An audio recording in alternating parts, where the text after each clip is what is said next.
The first Devourer plasma blast hit the station's outer shields at exactly 14:32 station time. Kethvar watched from the command center as the energy reading spiked red across all displays. The blast should have vaporized half the station, instead the shields held. Impossible, Kethvar whispered. Mining stations don't have military-grade shields. Sarah Chen stood calmly at the center console, watching the tactical display. They do now. Rodriguez, report. The chief engineer's voice crackled over the comm. Shields at 80% and holding, Commander. The mining laser array is online and ready to party. Mining lasers? Kethvar stared at Sarah. You turned industrial equipment into weapons?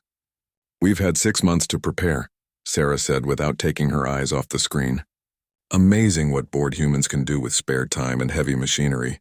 Another blast hit the station. This time, Kethvar saw something that made no sense. The humans at the control stations didn't panic. They didn't shout or run around. They moved like dancers, each person knowing exactly what to do without being told. Incoming fighters, called out a young human woman at the sensor station. 12 bioships, attack pattern Delta. Copy that, Lisa, Sarah said. Tom, light them up. The station's modified mining lasers opened fire. Kethvar watched in amazement as precise beams cut through the attacking bioships like they were made of paper. 3 Devourer fighters exploded in brilliant flashes. How did you know they would use attack pattern Delta? Kethvar asked. Sarah finally looked at him. Because that's what I would do if I were attacking this station with that type of ship. The realization hit Kethvar like a cold wave. You're military. We were, Sarah said quietly. Rodriguez, damage report. Hull breach on level 7, sealed and contained. Murphy's fine, by the way. Relief flashed across Sarah's face for just a moment. Then the professional mask returned. Good, all teams prepare for boarding action. They'll be coming in through the docking bays. Kethvar followed Sarah through the corridors as she moved to coordinate the defense. What he saw made him question everything he thought he knew about humans. The maintenance worker he'd seen earlier was now wearing combat armor and carried a rifle like he'd been born with it. The friendly woman from the cafeteria was setting up something that looked like a bomb. Even the medical staff were preparing weapons. Dr. Williams, Sarah called to a tall human with gray hair. How are our special preparations? Ready, Commander, the doctor replied with a disturbing smile. I've prepared some very unpleasant surprises for our guests. Medical supplies can be quite creative. When used properly, Kethvar felt sick. You're going to use chemical weapons? The Devourers consume living beings, Dr. Williams said calmly. They turn sentient creatures into food. I have no moral problems with making them very, very sick. The station shook as more bioships attached to the hull. Kethvar could hear the horrible sound of the Devourers cutting through metal. All teams, they're coming in through Docking Bay 3, Sarah announced. Remember, these things share a hive mind. Kill the relay creatures first. Relay creatures? Kethvar asked. The big ones with the fancy head crests, explained Rodriguez as he jogged past carrying what looked like a homemade flamethrower. Take them out and the little ones get confused. The first wave of Devourers poured into the station. They looked like giant insects with too many teeth and claws that could cut through steel. They moved in perfect coordination, sharing thoughts through their hive mind. But the humans were ready. The corridor leading from Docking Bay 3 had been turned into a killing field. Hidden explosives detonated as the Devourers advanced. Automated turrets built from mining equipment opened fire from concealed positions. The aliens found themselves trapped in a maze of death. Kethvar watched through security cameras as Sergeant Kim led her squad in a flanking maneuver. She was a small human female who looked like she could barely carry her rifle, but she moved like a predator, using hand signals to coordinate her team's attack. There, she whispered into her comm. 3 relay creatures, northeast corner. Her squad split up without a word. They moved through the station's maintenance tunnels like they had built the place themselves. Within minutes, 3 perfectly timed shots dropped the relay creatures. The effect was immediate. The coordinated Devourer assault fell apart as the smaller creatures lost their connection to the hive mind. They stumbled around, confused and disoriented. Now that's what I'm talking about. Rodriguez's voice boomed over the comm as his flamethrower lit up a group of confused aliens. But more bioships were arriving. Kethvar counted at least 50 docked to the station now. Thousands of Devourers were pouring in through multiple entry points. Sarah, he said urgently, there are too many. Even with your preparations, they'll overrun the station. Sarah nodded grimly. You're probably right, but that's not the point. What do you mean? We're not trying to win, Ambassador. We're trying to send a message. Before Kethavar could ask what she meant, alarms started blaring again. This time they weren't from the station's sensors. They were coming from the Devourer ships. What's happening? Kethavar demanded. Sarah smiled, and it was the most terrifying expression he had ever seen. Tom's been busy. The young man at the sensor station looked up from his console. Phase 1 complete, Commander. The virus is uploaded and spreading through their bio-network. Virus? Kethavar stared. You infected the Devourer ships? We've been studying their technology for months, Sarah explained. Every piece of biotech they left behind from their other attacks. Dr. Williams isn't just a medical doctor, she's a bio-warfare specialist. Through the viewports, Kethavar could see the Devourer bioships starting to convulse. Strange lights flickered across their organic hulls. Some of the smaller ships actually fell away from the station, their pilots apparently too sick to function. My God, Kethavar whispered. You're not just defending. You're attacking their entire fleet. That's Phase 1, Sarah said. Phase 2 starts when Rodriguez finishes his project. As if summoned by her words, the chief engineer's voice came over the comm. Commander, the big surprise is ready. Just say the word. Sarah looked around the command center at her people. They were tired, wounded, but their eyes burned with determination. Then she looked at Kethavar. Ambassador, you might want to hold on to something. She activated the station-wide comm. All hands, brace for Phase 2.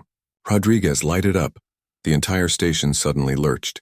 Kethavar felt a massive vibration run through the deck plates. Through the viewports, he saw something impossible. The largest Devourer bioship, the command vessel that was easily 10 times the size of the station, was breaking apart. Not from weapons fire, but from the inside. It was tearing itself apart. What did you do? Kethavar gasped. We fed their command ship some very bad information, Sarah said with satisfaction. Turns out when you hack a hive mind's communication network, you can make them think their own ship is the enemy. The massive bioship exploded in a brilliant flash. The explosion took out 3 smaller vessels and sent the rest of the Devourer fleet into complete chaos. But Sarah wasn't finished. She picked up her personal communicator and began transmitting on a frequency Kethavar had never heard before. This is Station Kepler 442b to all human military frequencies, she said clearly. Code 7 authorization. The Devourers broke the peace.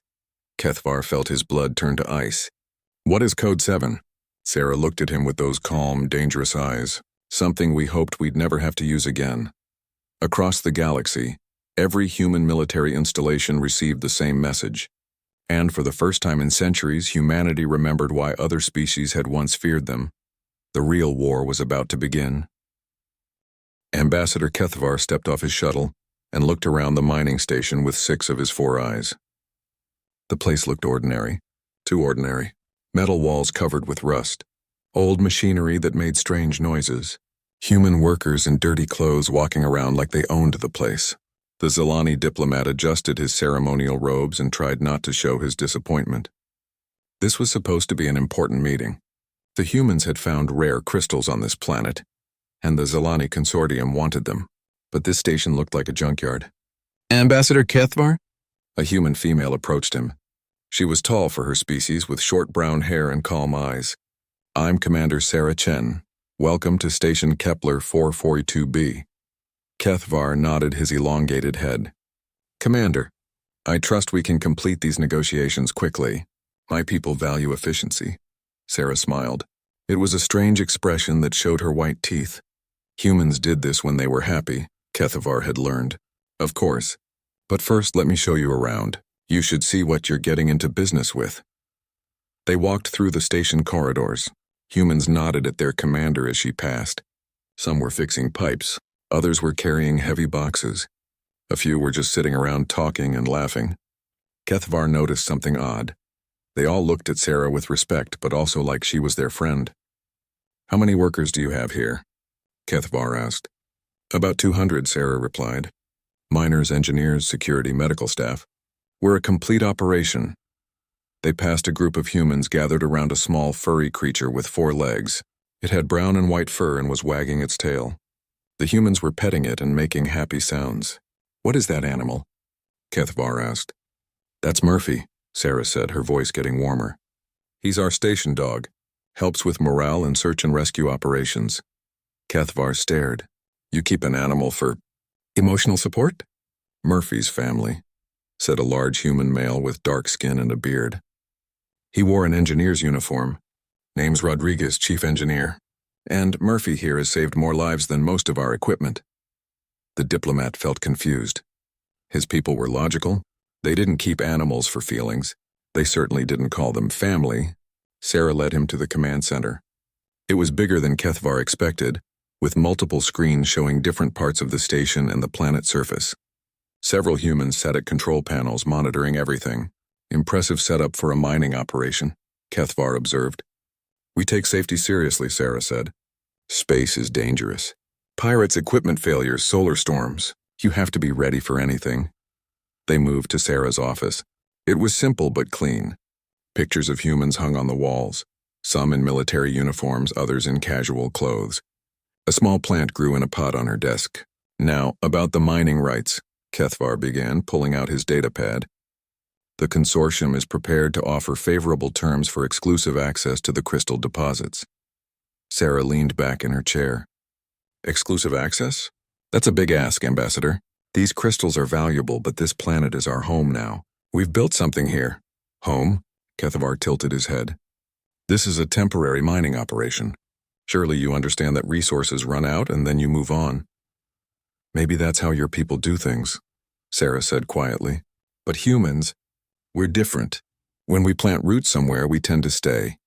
Before Kethvar could respond, an alarm started blaring. Red lights flashed in the corridors outside. Sarah jumped up and activated her communication device. Report, she barked. Commander, we're picking up multiple contacts on long-range sensors, came a voice through the speaker.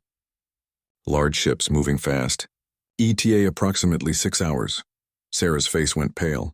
She switched the office screen to show the sensor data. Kethvar looked at the readings and felt his heart skip a beat. Those are biosignatures, he whispered. Devourer ships. The Devourers were the nightmare of the galaxy. A hive mind species that consumed entire planets. They turned worlds into empty husks, stripping every bit of organic matter. No one had ever successfully fought them off. The best strategy was to run and hope they didn't follow. How many? Sarah asked, her voice steady despite the terrible news. 15 capital ships, Commander. Maybe more smaller ones. Kethvar stood up quickly. Commander, we must evacuate immediately. My shuttle can carry 30 people. We can... No, Sarah's voice was firm. We don't run. You don't understand, Kethvar said, his voice rising. These are devourers. They will consume everything. Everyone. There is no negotiating, no surrender. They will strip this planet bare. Sarah looked at him with those calm eyes, but now Kethvar saw something else in them. Something that made his skin crawl. I understand perfectly, Ambassador, she said. The question is, do you understand what you've just told me?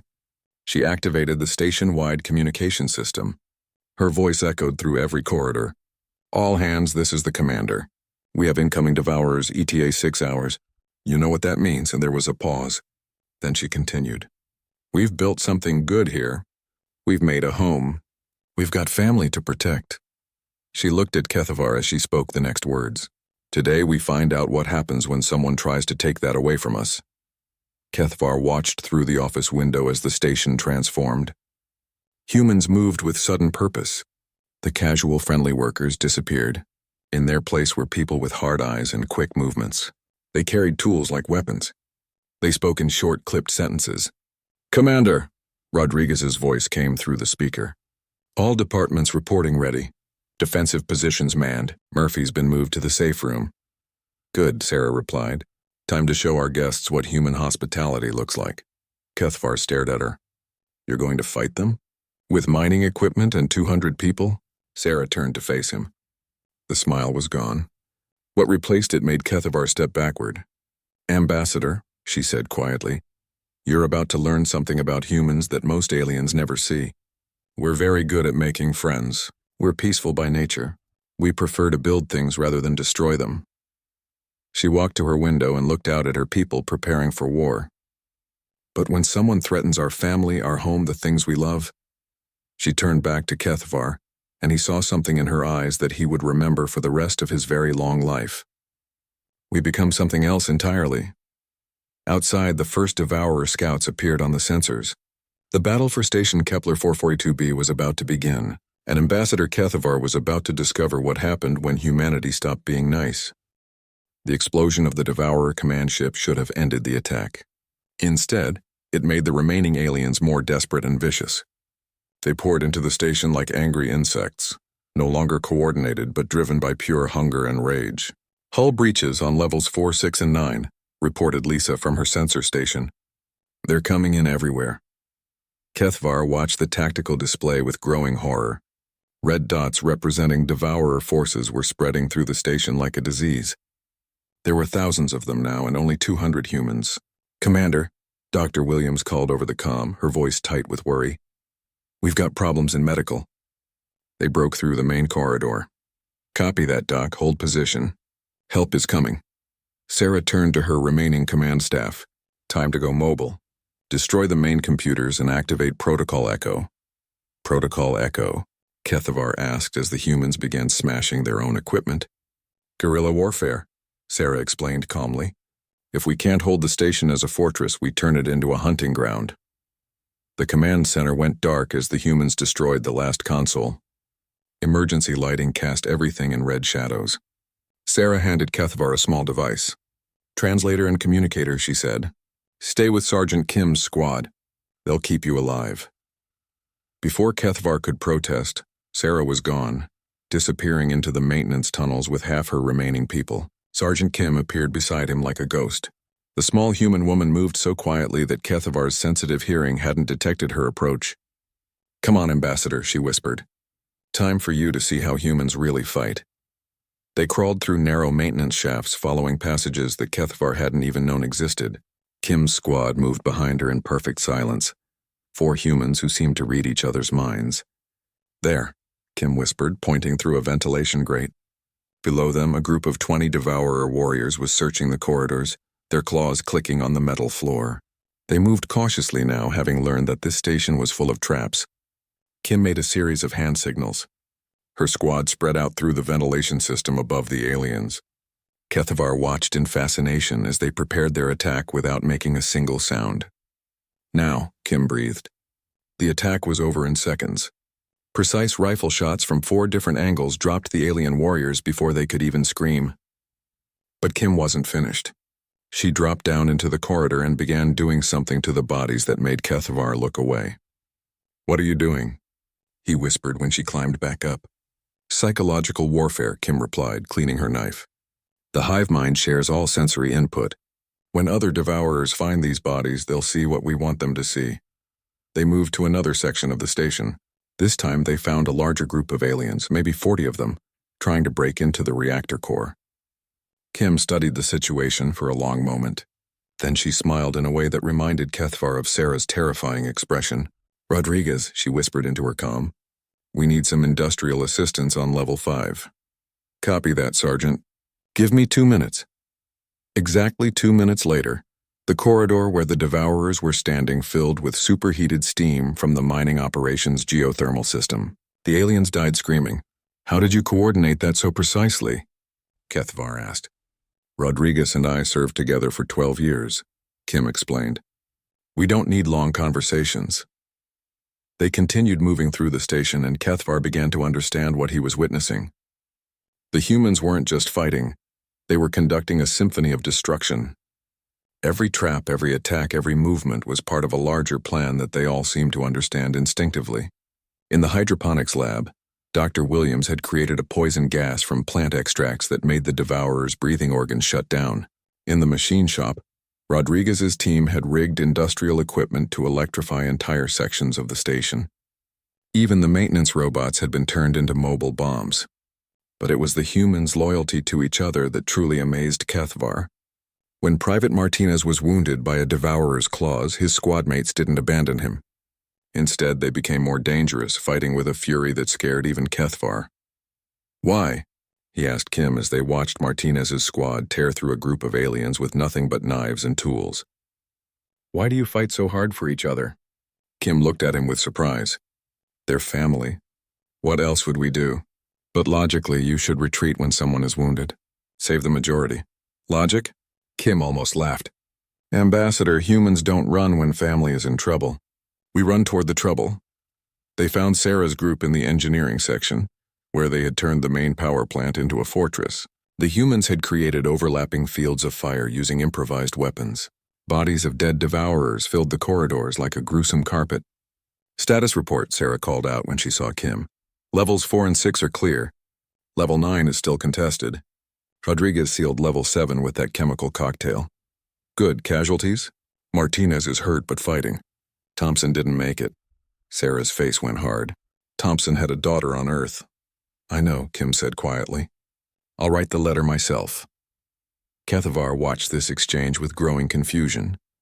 These humans were in a desperate battle for survival, outnumbered 10-1 with no hope of escape. Yet they were thinking about letters to families of the dead.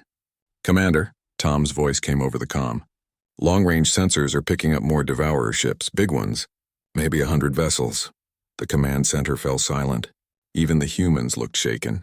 100 devourer ships meant millions of warriors. How long until they arrive? Sarah asked. 4 hours, maybe 5. Sarah looked around at her remaining people. There were maybe 60 humans left alive. They were tired, wounded, and running low on ammunition. Well, she said calmly, I guess we better get busy. Sarah, Kethavar said desperately, there's no way you can fight 100 ships. Please let me call for evacuation. My people can— No. Sarah's voice was final. We don't run. We don't surrender. And we don't let these things think they can just consume human worlds whenever they want. She activated the station-wide comm. All hands, this is the commander. We've got about 4 hours before the second wave arrives. You know what that means. When there was a pause. Then Rodriguez's voice came over the speaker, calm and determined. Time to show them what happens when you really piss off a human. The remaining humans began to laugh. Not happy laughter, something darker and more dangerous. It was the laughter of people who had decided that if they were going to die, they were going to make it count. Kethavar realized with growing horror that the humans weren't preparing to make a last stand. They were preparing to make the devourers regret every decision that had brought them to this place. And Sarah still hadn't told him what Code 7 meant.